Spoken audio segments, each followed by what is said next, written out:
ትምህርት ቤት ያው እናት ሰንበት ትምህርት ቤት ነው፣ ግንባር ቀደም ነው። እንደምታውቁት ረጅም ጊዜ በአገልግሎት የቆየ ሰንበት ትምህርት ቤት ስለሆነ እኔ ምኞቴን ነው የምነግራችሁ። ከዚህ ሰንበት ትምህርት ቤት የምመኘውን ተስፋ የማደርገውን ቢሆን የምለውን ነው የምነግራችሁ።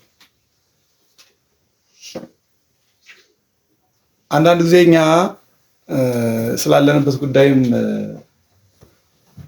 አለመገንዘብ ይኖራል።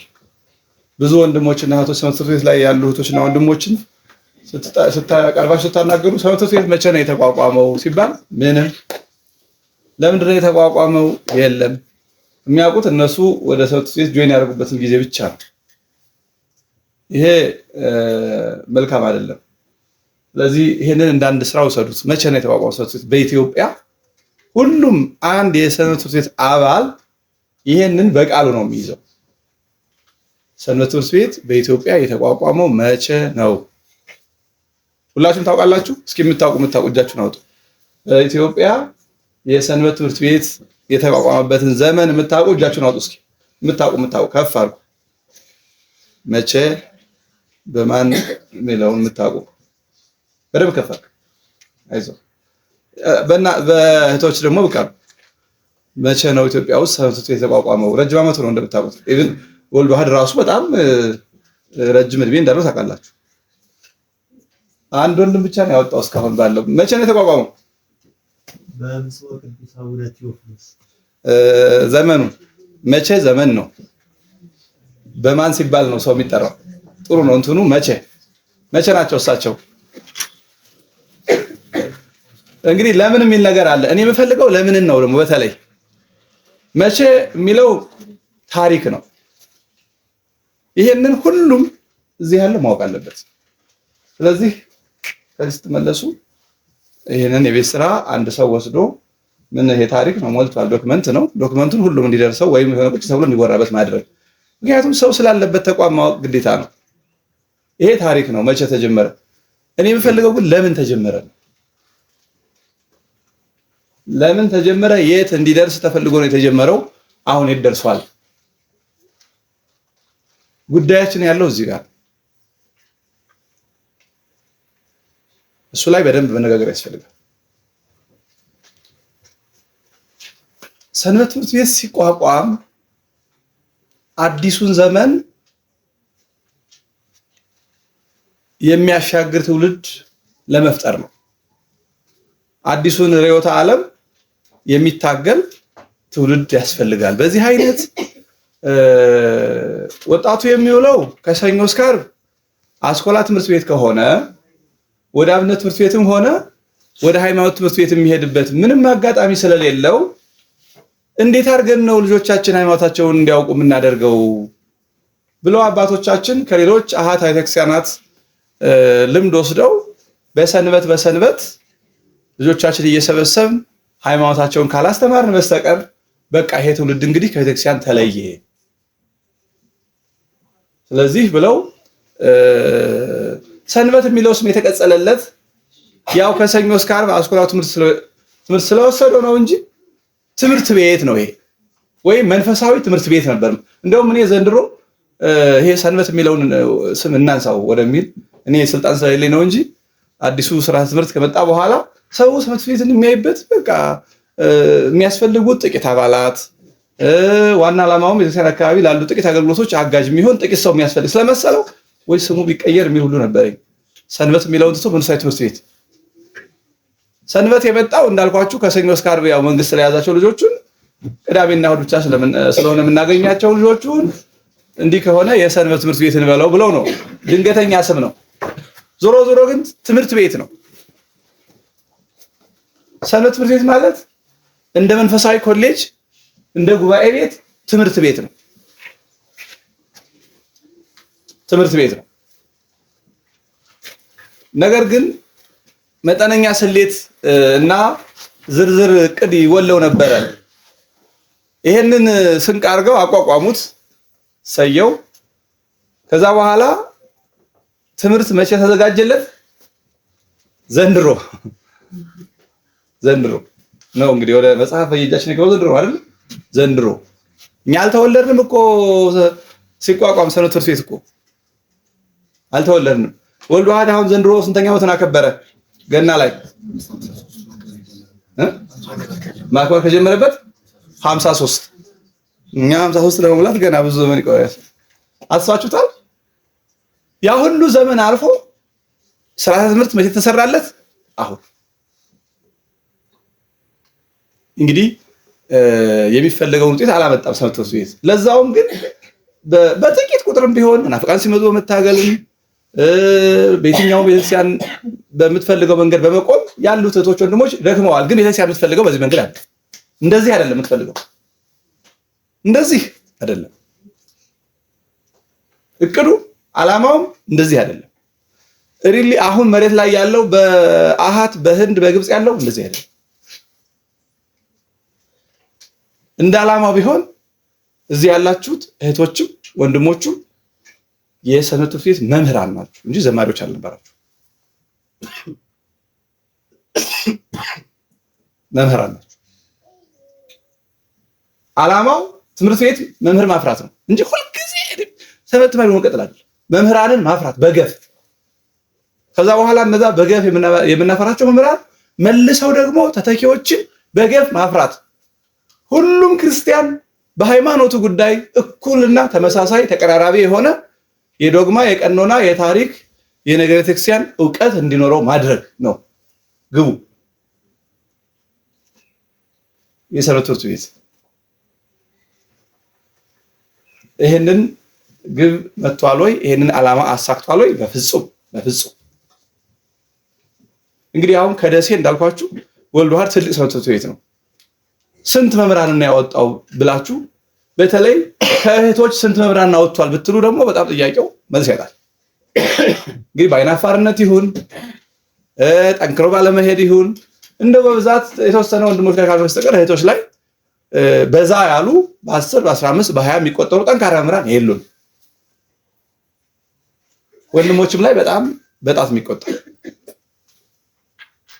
50 ዓመት እናንተን በዚህ መንገድ እንድትቀጥሉ አድርጓል። በታለመበት ግን አልሄደም። ይሄ የወልድ ዋህድ የተለየ ድክመት አይደለም። እንደ ሀገር ቤተክርስቲያኗ አቋቁማ ዝም አለች። ከዛ በኋላ መምህራን ሲኖሩ ባሉበት ሀገር ያስተምራሉ። ይሄ የእያንዳንዱ ሰንበት ቤት ዕጣ ፈንታ ነው። ጥሩ መምህራን፣ ጥሩ አስተዳዳሪ፣ ጥሩ መምህር ባለበት ጊዜ ትምህርት ይኖራል፣ ሲጠፉ ይቀራል። ከዛ በኋላ ታስታውሱት ጥቅስ ማንበብ አለ፣ ዛሬ ቀርቷል። ጥቅስ ማንበብ ትሬንድ ለምንድን ነው የሆነው? መምህር ስለሌለ። ከእህቶችም ከወንድሞችም በቤታቸው መጽሐፍ ቅዱስ ሲመለከቱ ጥሩ ምክር ይሆናል ያሉትን ጥቅስ አይተው ይመጣሉ። መምህር የለም። ስለዚህ በጸሎት ከተጀመረ በኋላ ከእህቶችም ከወንድሞችም ጥቅስ ይነበባል። ሌላ መምህር የለም። ያ ራሱ ትምህርት ነበር። የመምህር እጦት ያመጣው እንጂ የተለየ መምህር እያለ የመጣ ነገር አይደለም።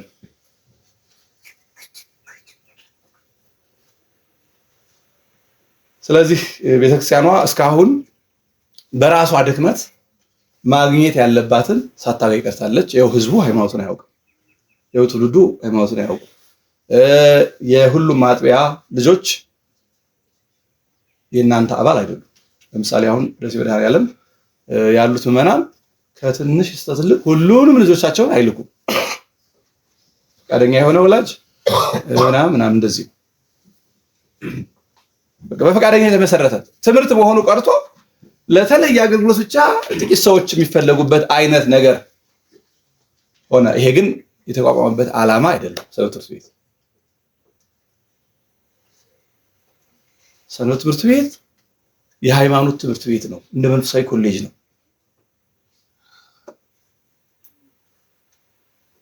ግን እንደዛ ነው። ሌላ ቦታ እንደዛ ነው። እንደ መንፈሳዊ ኮሌጅ ነው። እዛ የሚወጡ ሰዎች ስለ ቤተክርስቲያናቸው ምንም ነገር ቢጠየቁ ይመልሳሉ። ስለ ማንኛውም ነገር በየትኛውም መድረክ ተገኝተው ይመልሳሉ።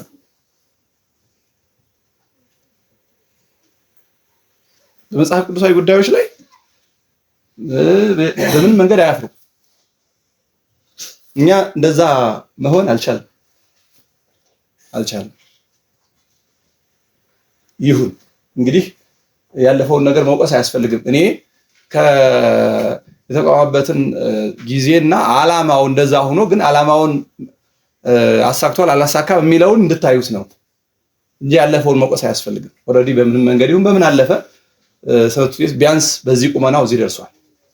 ከዚህም በኋላ በዚህ መንገድ ከሆነ የሚቀጥለው መኖሩ ምንም ጥቅም የለውም። አሁንም እንደነበረው እንደዚያኛው ዘመን ከሆነ የሚቀጥለው በጥቂት ቁጥር በፈቃደኞች ሰዎች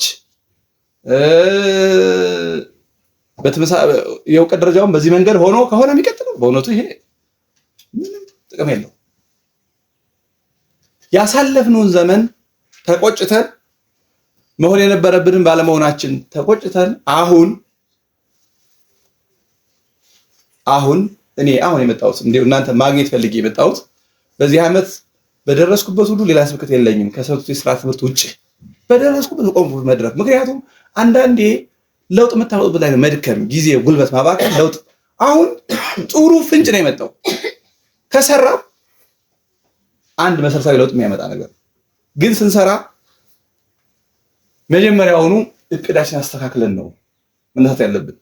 እናንተ አሁን ስታቅዱ እኔ አሁን ቀጣይ መስከረም የሰጡት ሲያቅድ በደብረ መድኃኒት ቤተክርስቲያን የሚገለገል የማንኛውም ምዕመን ልጅ በሰንበት ቤቱ እንዳይውል የሚል እቅድ ነው እኔ የምፈልገው። ተንጠባጥቦ ይቅር እንጂ ልጆቻችሁን ላኩ ምናምን አይነት ቅስቀሳ እንዳቀሰቅሱ። እንደዚህ ቅስቀሳ ምንም ጥቅም የለውም። የማንኛውም ወላጅ ካስፈለገ ጠርቶ ግንዛቤ ወይም አንድ መድረክ አንድ እሑድ ስብከቱን ትቶ ራሱን የቻለ ወይም የመድኃኔዓለም ቀን የሐምሌ ሊሆን ይችላል ወይ የሰኔ ወይ የነሐሴ አንድ መድኃኔዓለም ቀን ጠዋት ላይ ስብከቱን ትቶ ስብከት እድሜ ልካችን የሚያደርግልናል። ለምዕመናኑ የዚህን ትምህርት የሰንበት ቤትን ዓላማ በደንብ አድርጎ ነግሮ ከዚህ በኋላ ማንኛውም ልጅ ቅዳሜና እሑድ እቤቱ እንዳይውል ይሄ ቅስቀሳው ነው። እቅዱን በዚህ መጠን እንዲህ ብለን ስንቀሰቅስ ምን ያህል ቁጥር ያለው ልጅ ይመጣል፣ ብዙ አይነት የግንዛቤ ልዩነት ያለው ልጅ ይመጣል። በዚያ መጠን ደግሞ በገፍ ከመጣ ምን ያህል መምህር እጃችን ላይ ያለ የማስተማሪያ ቦታ ጊዜ የሚሉት ነገሮችን ደግሞ ቁጭ ብሎ ማሰብ ይፈልጋል። ግን ከሰራን እንዲህ መስራት ነው፣ አለዛ መተው ነው እንጂ የተንጠባጠበ ነገር አይዋጣም። ምክንያቱም ይሄ ተቋም የተፈለገው ሁሉም ክርስቲያን ልጆች ሃይማኖታቸው ጥንቅቅ አድርገው አውቀውበት እንዲያልፉ ነው። እንደው ስለ ሃይማኖት ጥቂት ነገር ሰምተው ማለፍ አይደለም። ሃይማኖታቸው በሚገባ አውቀው ሴቶቹም ወንዶቹም እኩል አውቀው ዓላማው ነበር። አሁን እንደምታውቁት እንደውም ሞር ወደ መዝሙር አገልግሎቱ ያመዝናል። የመዝሙር አገልግሎቱ መልካም ቢሆንም ዋናው ግን የተቋቋመበት ዓላማ አይደለም። የእሱማ አሉ መርጌቶች ሌሊቱን ማለት ይቆማሉ፣ በቃ እድሜ ልካቸውን ያተማርበታል። ምንም ያለ ብዙም እሱ ጊዜ የምታባክኑበት መሆን የለበትም። ነገር ግን ለማገልገል ያህል እግዚአብሔር በመዝሙር ማገልገል አንድ ተግባር ስለሆነ ይኖራሉ። ግን ብዙ ጊዜ የሚሸፍን አለ መሆን የነበረበት፣ በተለይ ወደፊት መሆን ያለበት። እስከዛሬው መልካም ነው ሰየው ትምህርት የሌለበት ሰፊ መምህር ተደራጅቶ ባልተመደበበት መውቀስ አይቻልም። እስከዛሬው ወደፊት ግን እኔ አንዳንዴ ስንሰራ ያንኑ መድገም ሊሰለቸን ይገባል። ያው ሊሰለቸኛል። እኔ አሁን የአውደ ምሕረት ስብከት ኦልሞስት ሊሰለች ጥቂት ነው የቀረኝ። እንደው ትንሽ ነገር ይጠቅማል በሚል ነው እንጂ ተመሳሳይ ነገር ለውጥ የማያመጣ ግን ለውጥ ካላመጣ ምንድነው ደግሞ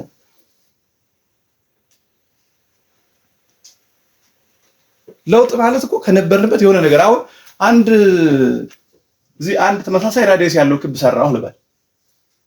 የሆነ ነገር በዚህ ክብ በተመሳሳይ ፍጥነት ሲሽከረከር ምን ለውጥ አያመጣም። ተመልሶ ከተነሳበት ፍጥነቱ ያው መልሶ ከተነሳበት ይህ በጣም አድካሚ ነገር ነው። እንደዚህ አይነት ስራ መስራት አያስፈልግም። ቤተክርስቲያንን ለመጥቀም ከሆነ የምንሰራው ቢያንስ ፍጥነታችን ብንጨምር ምን እናተርፋለን? ጊዜ። አለዛ ደግሞ ኤሪያውን ብንጨምር እንደዚህ ነገር ነው። ስለዚህ ለውጥ የሚባለው ይሄ ነው። ፍጥነቱን የጨመረ፣ ጥራቱ የጨመረ፣ መጠኑ የጨመረ። አሁን ዋናው ያሁኑ ምን አሁን ትልቁ ጉጉቴ መጠኑን ነው። በአጥቢያው ያሉ ልጆች የማንም ሰው ልጅ ለትምህርት ከደረሰ መቅረት የለበትም። ይሄንን በስነት ብቻ በሰሃው ሊሆን ይችላል በንስሐ አባት እንደ ግዴታ አስወስኖ ማንኛውም ለትምህርት የደረሰ ልጅ ይምጣ የሚለው ላይ መረባረብ ሁሉም የሥራ አስፈጻሚ ይሄን ብቻ አይደለም። ይሄ ለለውጥ ስንነሳ በጥቂት ሰው ትከሻ አይጣልም ስራው። ከዛ በኋላ ሲመጡ እንዴት እናደርጋቸዋለን? ቁጭ ብሎ ማቀድ ያስፈልጋል። ካስፈለገ ህዝቡ ቤት ሲጠበው መጥቶ ቤት ይስራ። ከዚህ በኋላ ግን በሰንበት ቤት ሲረብሽ ቴሌቪዥን ሲጎረጉር ዕቃ ሲሰብር የሚውል ልጅ መኖር የለበትም። እያንዳንዱ አጥቢያ ወልድ ዋሕድ ትልቅ ሰንበት ትምህርት ቤት ስለሆነ አራያ መሆን አለበት። ትምህርቱ እንደተጀመረ ሰምቻለሁ አለ፣ ግን ለመጡ ሰዎች ላይ ያተኮረ እንደሱ አይደለም። እንደሱ ማንም ልጅ እንደ ግዴታ ነው ያለበት። አለመፍቀድ አይቻልም። ያለዛ በዚህ አጥቢያ መገልገል አትችሉም ብሎ ሁሉ ማገድ። ምክንያቱም ምን ያደርግልናል? ሃይማኖትም ስጋው ደግሞ የማይቀበል ምን ይዘን አሁንም እንደገና የዛን አይነት ጄኔሬሽን ልንፈጥር ነው? በዛ ልንቀጥል ነው? ያስኬድ። የእስከዛሬው እናንተን ማቆየት ነው የሰራው። በጣም መልካም ነው፣ እናንተን አቆይቷል። የወደፊቱ ግን ማቆየት አይደለም፣ ሰርቫይቫል አይደለም፣ ለውጥ ነው የሚፈልገው። አንዳንድ ቦታ ጥሩ አይቻለሁኝ። በጣም ጥሩ የተጀመረ አዲስ አበባ በጣም የሚገርመው ይሄ ስርዓተ ትምህርት ሳይመጣ የጀመሩ ነበሩ። ገንብተው ወደ 10 ምናምን ክላስ በብሎኬት ገንብተው የሚያስተምሩ አይቻለሁ። ከአንደኛ ክፍል እስከ 12ኛ ክፍል አዲስ አበባ ስርዓተ ትምህርቱ ተግባራዊ ሳይሆን፣ ይሄ በጣም ቀድሞ መሄድ በጣም መልካም ነገር ነው። አሁን ከመጣ በኋላ ደግሞ የመጣው ድል ተጠቅሞ መስራት ላይ በጣም ብዙ ቦታ አሁን ባህር ዳር አንድ ቤተክርስቲያን እስከ 8ኛ ክፍል ያለኛ ደረጃ ትምህርት ቤት አላቸው። የእናንተ አሁን ክላስ ምንም እኮ ችግር የለም። እንደውም ዘንግቼው ነበር። አይገርም? ትምህርት ቤት ለካ አለ እና ከ1 እስከ 8ኛ ክፍል ድረስ ያስተምራሉ። ትልልቅ የወለደ ሰው ሁሉ የሚማር አይቻልም። ስለዚህ ያን ትምህርት ቤት ክረምቱን ጫፍ እስከ ጫፍ ሞልቶ ነው መክረም ያለበት። ዘንድሮ ክረምቱ በጣም መልካም አጋጣሚ ነው። ስምር ስለሚዘጋ ወላጆች ራሱ ልጆች ቤት መዋላቸው ስለሚረብሿቸው ክረምቱን ከዛሬ ከዚህ ጉባኤ መልስ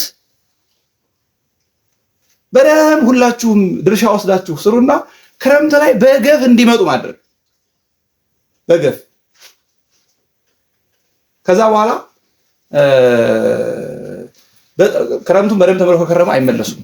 በተለይ ስነ ምግባራቸው ላይ ማስተካከያ በደም ከተሰራባቸው ሰዎቹ ወላጅ ስነ ምግባራቸውን ሲያይ ስርዓታቸውን ሲያይ ልጆቻችን እናንተው ጋር ይክረሙ ይላል። ከዛ በጋውን ይቀጥላል። ክረምቱ በጣም መልካም አጋጣሚ። ይሄንን ሰቆጣ ላይ በጣም ተጠቅመንበታል። በመምህር መዝገበ ቃል ጉባኤ ቤት ክረምቱን በሺህ የሚቆጠር ልጅ ነው ሃይ ስኩሉን ተቀብለው እነሱ ያው ከመንግስት ጠይቀው ሃይ ስኩሉን ተቀብለው ሃይ ስኩል ውስጥ ነው። አሁን ዘንድሮኛም ባህር ዳር ጠይቀናል አንድ ሃይ ስኩል። እነሱ እንደው መምህር ቀጥረው ነው የነፃ ነገር ስለማያዋጣ ብለው መምህራንን ቀጥረው ከ2 ሰዓት እስከ 9 ሰዓት ነው ልጆች ምሳቸው ይዘው የሚመጡት። ሙሉ ቀን ነው ትምህርቱ።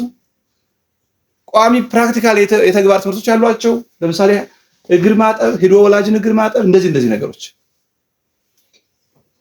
1-2 ዓመት ሰርተው በጣም ስላተረፋቸው አሁን እሱ አዋጭ። ስለዚህ ከሰራም ለለውጥ መስራት ነው። አለዛ ከንቱ በድከም ነው የሚሆነው። ዝም ብሎ ይሄ ራስን ማቆየት አይነት ነገር ማለት ነው። ማስታገሻ እድሜ ልክ በማስታገሻ መኖር የለብንም። ስለዚህ ግንባር ቀደም አራያ ለመሆን እኔ ትእዛዝ አይደለም ያው ምኞቴን ነው ብያቸዋለሁ ቅድም። ትእዛዝ አይደለም።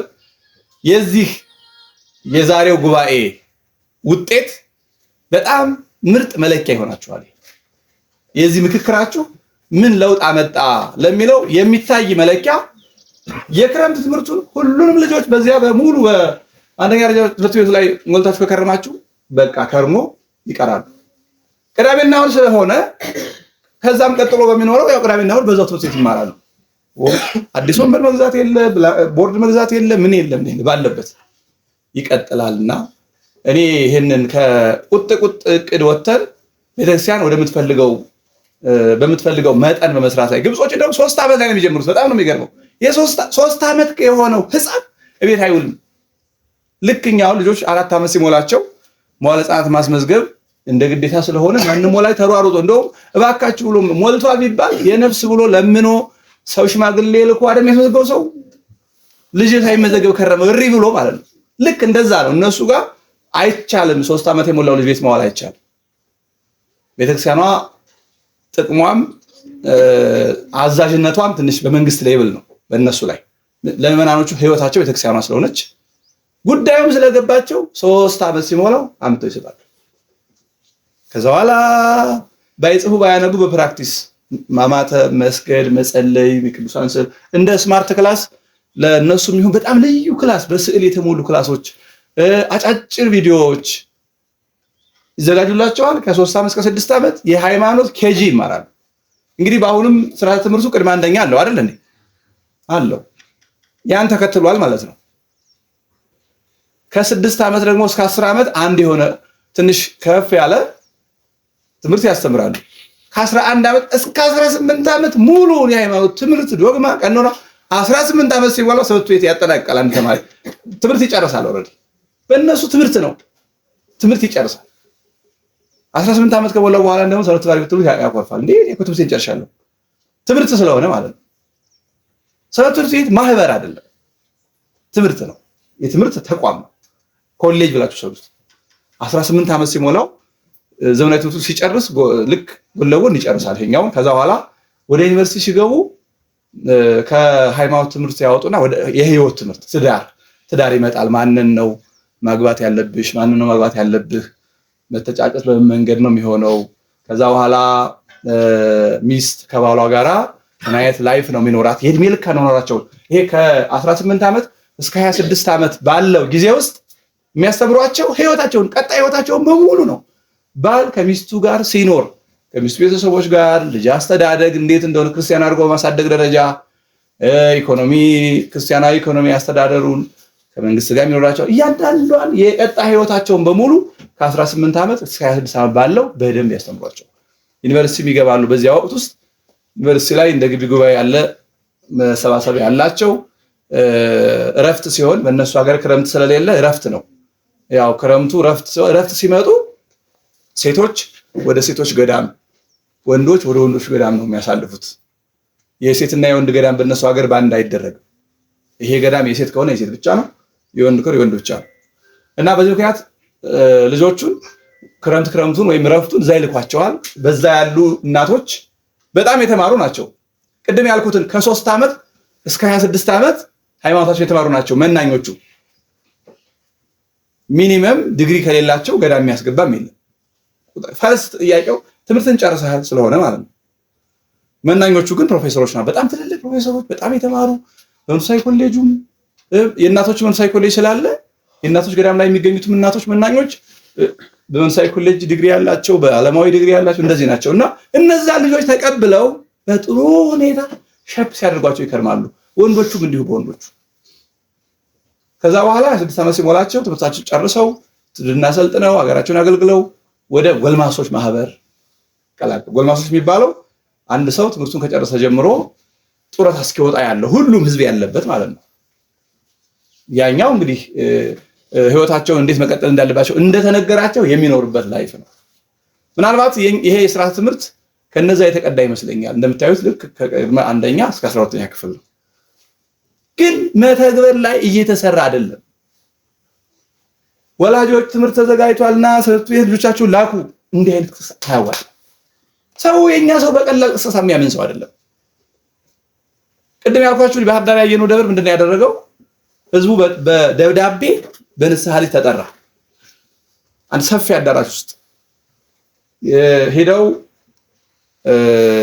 ሰንበት ቤት ማደራጃው ላይ ሄደው ስልጠና የትምህርቱ ዝግጅት መጽሐፎቹን ከዚህ በኋላ የትምህርት አካሄዱና አፈጻጸሙን ለወላጅ በሙሉ አስገንዝበው ከዚያ በኋላ ነው እንዴ ብለው እንደውም አንዳንድ ወላጆች ጭምር እየተማሩ ያሉት ማለት ነው። ስንቀሰቅስ በዚያ መንገድ ነው። በጥቂት እስከሳ ሰው አይረዳ። ስለዚህ እኔ የዚህን ጉባኤ ፍሬ የምጠብቀው አንድ መሪ ቃል ይዞ እንዲቀጥል ነው። ማንኛውም የደብራችን ለትምህርት የደረሰ ልጅ ቅዳሜና እሑድ ቤቱ አይውልም የሚል አንድ መርህ ይዛችሁ ሂዱና ክረምቱን ግን ይሄን የሚለው ሰው ይጠፋል ብዬ አይደለም፣ ግን እኔ ራሴ ስናገረው ነው የሚያረካኝ። ምኞቴን ስሜቴን ለእናንተ ማጋባት አለብኝ። ከዚህ እንደተመለሳችሁ ግን እያንዳንዱ አባል ሰንበት ትምህርት ቤት መቼ እንደተቋቋመ ለምን ዓላማ እንደተቋቋመና እንዴት እያለ እዚህ እንደደረሰ በቃሉ ነው ማጥናት ያለበት። ስራ ተጀምሮ ቢሆን ኖሮ ዛሬ አብዛኞቹ ትልልቆቹ እዚህ ያላችሁት መምህራን ናችሁ፣ መምህራን ነበራችሁ። ስለዚህ የእስከ ዛሬው በዚህ መንገድ ካለፈ ቀጣይ የምናፈራቸው መምህራን እንዲሆኑ ጠንክሮ መስራት ብዙዎቹ ትልልቆቹ አዲሱን ስርዓት የሚጠባቸው ጭምር መተው ቁጭ ብለው ትምህርቱን እየተካተሉ እንደሆነ ሰምቼ በጣም ደስ ብሎኛል። ወልድ ዋህድም ደብረ ቤቴልም በተመሳሳይ በጣም መልካም ነገር ነው። ግን አንድ ጊዜ ይጠበኛል እኔ እንኳን ምናምን ብላችሁ ወደ ኋላ የምትሉ አትኑሩ። ስራን ምሰራ ከሆነ መጀመሪያኛ ተገንዝበው ነው ህይወቱን ኑሮንበት ነው እንስራ ካል ጊዜ መሰዋት ያስፈልጋል። ከነገ በኋላም ሰው በጣም ስለሚቸግር አሁን ቅድም እንዳልኩት ይሄንን አቋም ምናልባት የኔን አቋም ከተጋራችሁትና ተግባራዊ እናድርገው ብላችሁ ክረምት ላይ ከፍተኛ አዋጅ አውጃችሁ ሁሉም ህፃን ቢመጣ የምርጥ እጥረት ይገርማችኋል። ጊዜያችሁን፣ ገንዘባችሁን፣ ጉልበታችሁን ብታባክኑ ውጤታማ ትሆናላችሁ። ሁላችን በያለንበት እሱ ላይ ነው የምንረባረበው። እግዚአብሔር አምላክ ያግዘን። በእርሱ ጠንክሩ። ሁላችሁንም ስላገኘኋችሁ በጣም ደስ ብሎኛል። ከብዙ መነፋቅ በኋላ ነው የተገናኘ ነው። ሰላም ያልኳችሁ ካላችሁ ቅድም በአጋጣሚ እንዴት ከረማችሁ ማለት እፈልጋለሁ። እግዚአብሔር ያበርታል።